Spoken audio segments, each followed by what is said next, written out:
எல்லோருக்கும் வணக்கம். Welcome to our max channel. இப்போ உங்களுக்கு 12th சிபிஎஸ்சி இன்டகிரல்ஸ் சாப்டரில் எக்ஸாம்பிள் 28 சொல்லித்தரேன். Evaluate integral -1 to 2 modulus of x cube minus x dx. So இதில் வந்து மாடுலஸ் ஃபங்க்ஷனில் வந்து பாசிட்டிவ் நெகட்டிவ் ரெண்டுமே மாடுலஸ்குள்ளே போட்டால் பாசிட்டிவ் தான் ஆகும். ஸோ அதனால் இதில் வந்து இப்போ ஒரு இன்டகிரல் ப்ராப்பர்ட்டி ஒன்று இருக்குது. இப்போ இன்டகிரல் a to b இப்படின்னு இருந்ததுன்னா நம்ம integral a to c plus integral c to b இப்படி ரெண்டு இன்டகிரலாக ஸ்ப்ளிட் பண்ணிக்கலாம். ஸோ இதில் வந்து இப்போ இந்த கான்ஸ்டன்ட் சின்ற கான்ஸ்டன்ட் இந்த -1க்கும் 2க்கும் நடுவில் என்ன கான்ஸ்டன்ட் இருக்குது அப்படின்னு சொல்லிட்டு நம்ம பார்க்குறப்போ இந்த எக்ஸ் கியூப் மைனஸ் எக்ஸ் அந்த வேல்யூவை நம்ம ஃபங்க்ஷனை எடுத்துக்கணும் ஃபஸ்ட்டு ஈக்குவல் டு 0ன்னு. இப்போ எக்ஸ் காமனாக வெளியில் எடுத்துட்டோன்னா எக்ஸ் ஸ்கொயர் -1 ஈக்குவல் டு 0. இது algebra identity a square minus b square ஃபார்மில் இருக்கிறனால இந்த a minus b a plus பின்னு எடுத்துக்கலாம். So x -1 x plus 1 equal to 0. So இப்போ எக்ஸுக்கு 3 நம்பர் கிடைக்குது. X equal to 0, x -1 equal to 0னா x equal to 1, x plus 1 equal to 0னா எக்ஸ் ஈக்குவல் டு -1. ஸோ இந்த -1க்கும் 2க்கும் நடுவில் 0 இருக்குது, 1 இருக்குது. ஸோ இந்த இன்டகிரலை வந்து இப்போ 3 இன்டகிரலாக பிரிக்கலாம். எப்படி பிரிக்கலாம்னா -1 to 0, அப்புறமா 0 to 1, அப்புறமா 1 to 2. ஸோ அந்த 3 இன்டகிரலாக இங்கே ஸ்ப்ளிட் பண்ணிக்கலாம். இப்போ இதில் உள்ள ஃபங்க்ஷன் இப்போ இந்த இடத்துல எக்ஸ் கியூப் மைனஸ் எக்ஸ் வந்து பாசிட்டிவாக நெகட்டிவ் வேல்யூவாக போடணும் அப்படின்னு மாடுலஸ் ரிமூவ் பண்ணிடணும். அது எப்படி செக் பண்ணுறதுனா இப்போ -1க்கும் 0க்கும் நடுவில் ஒரு நம்பர் எடுத்து பார்க்கணும். -0.5 -0.5 வந்து -1/2 கூட எடுத்துக்கலாம். ஸோ எக்ஸுக்கு -1/2ன்றது இதில் சப்ஸ்டியூட் பண்ணி பார்க்கணும். X cube minus x, so -1/2 whole cube minus இங்கே ஒரு -1/2. ஸோ -1/8 இருக்குது. மைனஸ் ப்ளஸ் 1/2 இன்ட்டு 4 எல்சிஎம் எடுக்கிறப்போ 4 - 1 3/8. ஸோ பாசிட்டிவ் வர்றதுனால இப்போ இந்த இடத்துல வந்து பாசிட்டிவ் சைன் தான் போடணும். அதே மாதிரி இங்கே வந்து 0க்கும் 1க்கும் நடுவில் ஒரு நம்பர் எக்ஸ் ஈக்குவல் டு 0.5 எடுத்துக்கலாம். ஸோ இப்போ 0.5னா 1/2ன்னு எடுத்து பார்க்கலாம். ஸோ இதுலேயே சப்ஸ்டியூட் பண்ணி பார்க்கலாம் எக்ஸ் கியூப் மைனஸ் எக்ஸில். So 1/2 whole cube minus 1/2. So 1/2 cube வந்து 1/8, இது -1/2. ஸோ இன்ட்டு 4 1 - 4 வந்து -3/8ன்னு கிடைக்குது. ஸோ -3/8 வந்து நெகட்டிவில் இருக்கிறதுனால இந்த இடத்துல நெகட்டிவ் சிம்பிள் போடணும். ஸோ 1க்கும் 2க்கும் நடுவில் 1.5 எடுத்துக்கலாம். 1.5னா எக்ஸ் ஈக்குவல் டு 3/2ன்னு எடுத்து செக் பண்ணி பார்க்கலாம். So x cube minus x, so X இருக்கிற இடத்துல 3/2 whole cube minus 3/2. So 3 3 sir 9 3 sir 27, 27/8 minus 3/2. So into 4 4 3 sir 12, 27 minus 12 19/8. So இதுலேயும் பாசிட்டிவ்னால இப்போ இந்த இடத்துல பாசிட்டிவ் சைன் தான் போடணும். இப்போ இந்த 3 இன்டகிரல் எப்படி ஸ்ப்ளிட் ஆகுதுன்னா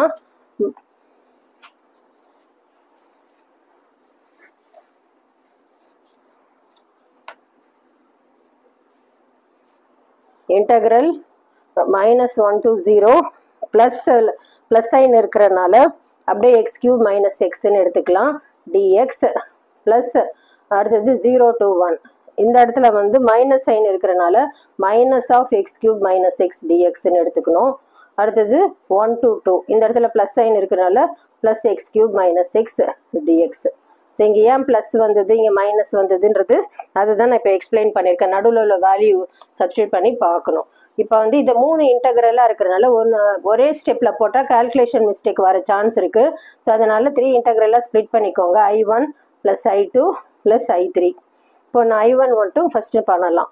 so x cube integral x cube dx, இது 2 இன்டகிரலாக ஸ்ப்ளிட் பண்ணிக்கலாம். X cube dx minus integral x dx.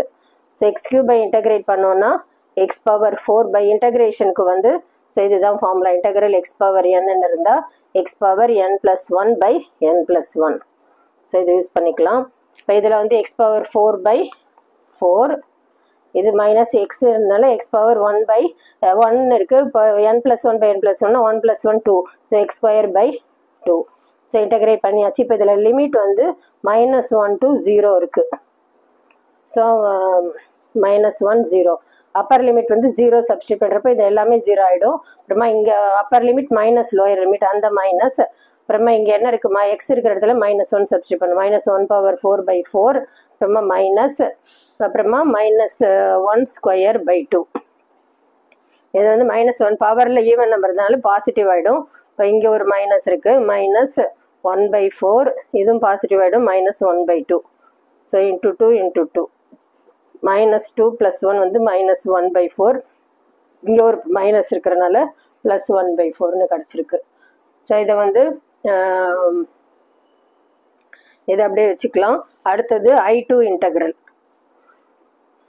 இது இப்போ இதை இன்டகிரேஷன் பண்ணால் இதே ஸ்டெப் தான் இதற்கும் வரும். அதனால் ஆனால் மைனஸ் சைன் இருக்கிறனால -x⁴/4 -x²/2 0 to 1. So upper limit இப்போ இங்கே 1 சப்ஸ்டியூட் பண்ணுறப்போ இந்த மைனஸ் வெளியில் இருக்குது 1/4 எக்ஸுக்கு பதில் 1 சப்ஸ்டியூட் பண்ணால் இதுவும் x² இருக்குன்னா 1/2. லோயர் லிமிட் சப்ஸ்டியூட் பண்ணுறப்போ எல்லாமே 0 ஆகிடும். ஸோ இது -2 × 2 பண்ணோம். -2 + 1 -1/4 வரும். இங்கே ஒரு மைனஸ் இருக்கனால +1/4 ஆயிடுச்சு. ஸோ அடுத்தது I3 இன்டகிரல். இப்போ I3 இன்டகிரல் இதே இன்டகிரேஷன் வேல்யூ தான், பட் லிமிட் மட்டும் மாறும். ஸோ அதில் வந்து ப்ளஸ் சைன் இருக்குது. ஸோ ப்ளஸ் சைன் இருக்கனால x⁴/4 -x²/2. So lower limit வந்து 1 அப்பர் லிமிட் 2. ஸோ 2 இங்கே சப்ஸ்டியூட் பண்ணுறப்போ 2⁴/4 -2² அப்பர் லிமிட் சப்ஸ்டியூட் பண்ணியாச்சு மைனஸ் லோயர் லிமிட் 1 எக்ஸ் இருக்கிறதுல 1 சப்ஸ்டியூட் பண்ணுறப்போ 1/4 -1/2. ஸோ இங்கே 2⁴ வந்து 2 2s are 4 4 2s are 8 8 2s are 16/4 வருது. இங்கே 2 2s are 4/2 வருது. இப்போ இதை கேன்சல் பண்ணால் 4 வரும். இது கேன்சல் பண்ணால் 2 4 - 2 2 வரும். இங்கே வந்து இன்ட்டு 2 × 2. ஸோ -2 + 1 -1/4 வரும்.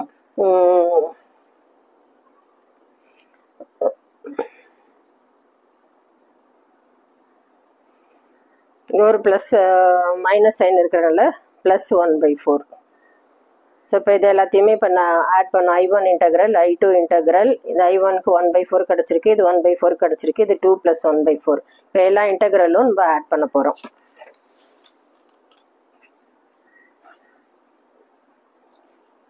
I = 1/4 + 1/4 + 1/4 + 2. ஸோ இது எல்லாமே 4 டினாமினேட்டர் சேமாக இருக்கிறனால 1 + 1 + 1 3/4 + 2 4 2s are 8 8 + 3 9 10 11/4. ஸோ /4 × 4 எல்சிஎம் எடுக்கிறனால ஸோ 3 + 8/4 = 11/4. ஸோ இதுதான் வந்து final answer.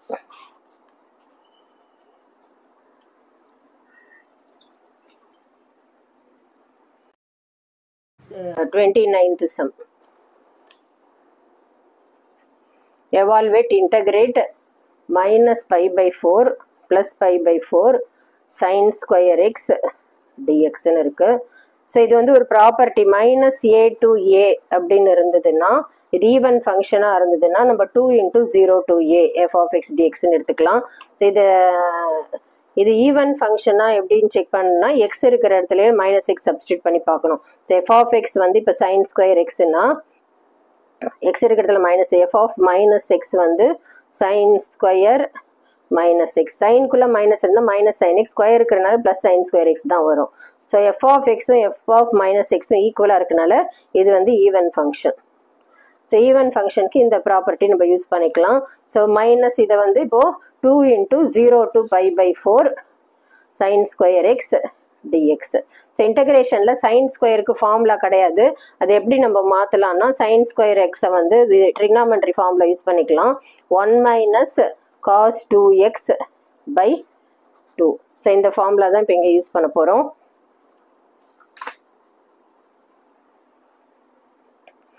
uh, 2 × 0 to pi by 4 1 minus cos 2x by 2 dx இருக்கு. இப்போ இது ரெண்டு இன்டெக்ரலாக ஸ்ப்ளிட் பண்ணிக்கலாம். அப்படின்னா இங்கே 2 1 by 2 இருக்கு, அதனால by 2 integral 0 to pi by 4 dx.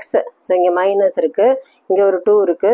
2 இந்த 2 இங்கே கூட கேன்சல் பண்ணிக்கலாம். பண்ணிக்கிட்டா இப்போ எதுவும் இருக்குது. அது இப்போ 1 dx, இது minus integral cos 2x dx. So integral dx வந்து x.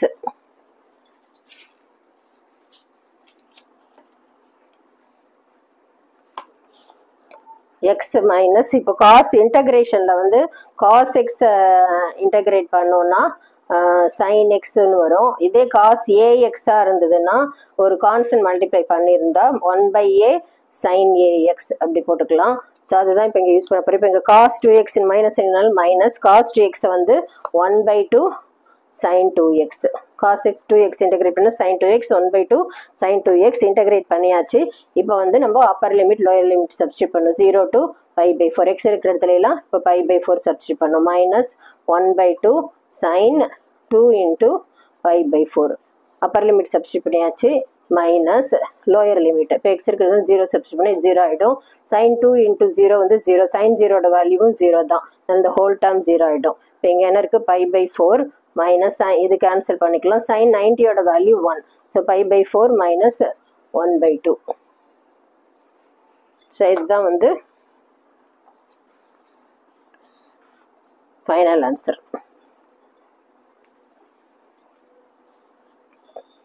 Next example 30.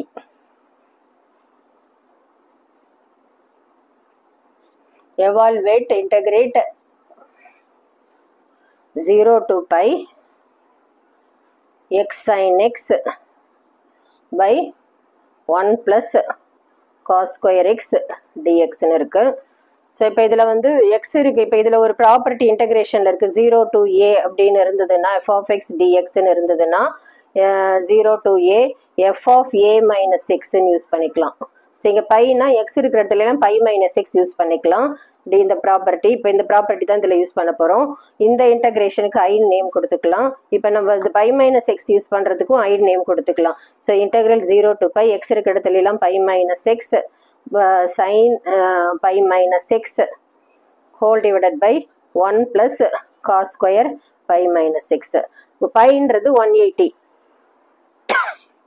sin 180யோட வேல்யூ sin pi minus xோட வேல்யூ sin அது வந்து செகண்ட் குவாட்ரண்ட் வந்து சைனோட இந்த ஆல் சில்வர் டீ கப்ஸில் படிச்சிருக்கீங்க இல்லையா.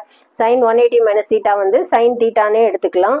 அதே மாதிரி cos 180 மைனஸ் தீட்டா இது வந்து செகண்ட் குவாட்ரண்ட்டில் காஸ்லாம் வந்து நெகட்டிவ் தான் வரும். ஸ்கொயருக்குனால பாசிட்டிவ் ஆகிடும். ஸோ காஸ் 180 மைனஸ்னா மைனஸ் காஸ் எக்ஸ்ன்னு வரும். ஸ்கொயருக்குனால ப்ளஸ் காஸ் எக்ஸ்ன்னே போட்டுக்கலாம். இப்போ இது என்ன ஆச்சுன்னா இன்டகிரல் 0 to pi pi minus x sin 180 மைனஸ்டா சைன் தீட்டா, அதனால sine x by 1 plus cos square x. So இது டினாமினேட்டரில் இதுலேயும் சேமாக இருக்குது, இதுலேயும் சேமாக இருக்கிறதுனால இந்த ரெண்டு ஐயுமே ஆட் பண்ணோம். இதை 1ன்னு எடுத்துக்கலாம், இதை 2ன்னு எடுத்துக்கலாம். ஸோ 1ஐயும் 2ஐயும் ஆட் பண்ணுறப்போ i plus i வந்து 2i ஆயிடும். இங்க வந்து 0 to pi. இப்போ sin x ரெண்டுத்துலையுமே காமனாக இருக்கிறதுனால வெளியில் எடுத்துடலாம். உள்ள வந்து இப்போ இங்கே x இருக்கு, இங்கே pi minus x இருக்கு. Whole divided by 1 plus cos square x. So plus x minus x cancel ஆகிடும். பை மட்டும்தான் இருக்கும். பை வந்து கான்ஸ்டன்ட், அது வெளியில் எடுத்துக்கலாம்.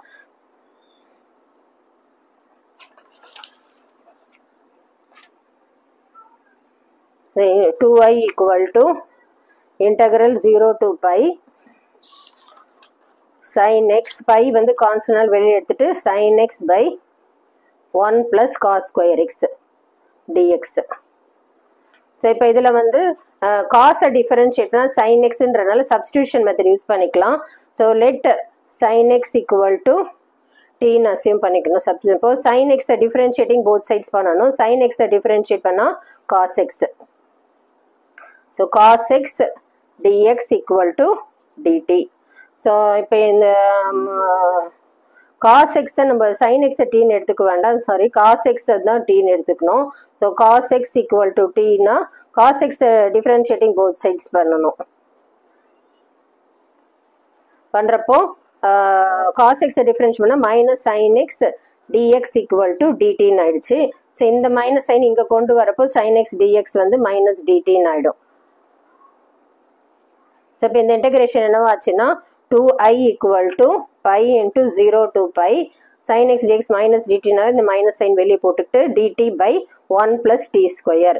ஸோ இது வந்து இன்டகிரேஷனில் இந்த ஃபார்மில் இருக்குது. Integral dx by x square plus a square இந்த ஃபார்மில் இருந்தால் இதுக்கு இதுதான் formula, integration formula 1 by a tan inverse x by a. So இந்த ஃபார்முலா இதில் யூஸ் பண்ணிக்க போகிறோம். இப்போ 2i ஈக்குவல் டு இன்டகிரேட் பண்ணுறப்போ மைனஸ் பை இட்டினா 1 by a இருக்கிற இடத்துல ஒன்றால் 1 தான் வரும். tan inverse x by a x இருக்கிற இடத்துல t இருக்கிறனால t by a வந்து 1. ஸோ இன்டகிரேட் பண்ணி முடிச்சாச்சு. இப்போ upper limit lower limit substitute பண்ண போகிறோம். மைனஸ் பை tan இன்வர்ஸ் இப்போ t இருக்கிற இடத்துல வந்து t என்ன நம்ம அசியூம் பண்ணியிருக்கோம் cos x tan inverse of cos x substitute பண்ணிட்டு தான் அந்த லிமிட் அப்ளை பண்ணணும். Minus pi tan inverse of cos 180 பைனா சப்ஸ்டியூட் பண்ணிக்கணும். அப்புறமா minus tan inverse of cos 0. So cos 180யோட value minus 1.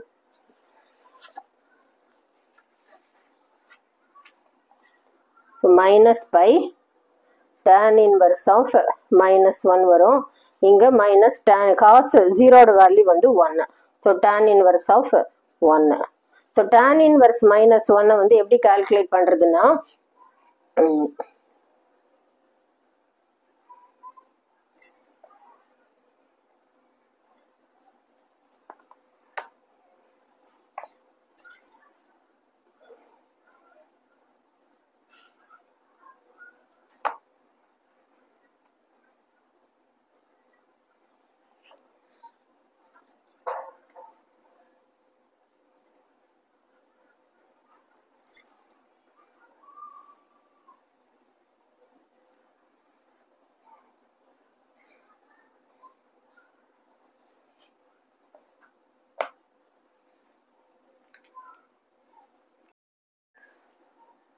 Minus pi tan inverse minus 1 எப்படி கேட்கணும்னா tan இன்வர்ஸ்குள்ளே மைனஸ் இருந்தால் மைனஸ் tan இன்வர்ஸ் 1 இது minus tan inverse 1. So minus pi டேனோட tan 45 டிகிரியோட வேல்யூ 1ன்றதுனால மைனஸ் பை பை 4 இது ஒரு மைனஸ் பை பை 4. ஸோ இங்கே வந்து 2iன்னு இருக்குது. இப்போ இந்த 2வை கீழே கொண்டு வந்துடலாம். i equal to minus pi by 2 இது மைனஸ் 2 பை பை 4 ஆகும். மைனஸ் 1 இப்போ மைனஸ் அண்ட் மைனஸ் ப்ளஸ் இந்த 2 கேன்சல் ஆகிடும். மைனஸ் மைனஸ் ப்ளஸ் ஆகிடுனால பை ஸ்கொயர் பை 4. ஸோ இதுதான் வந்து ஃபைனல் ஆன்சர்.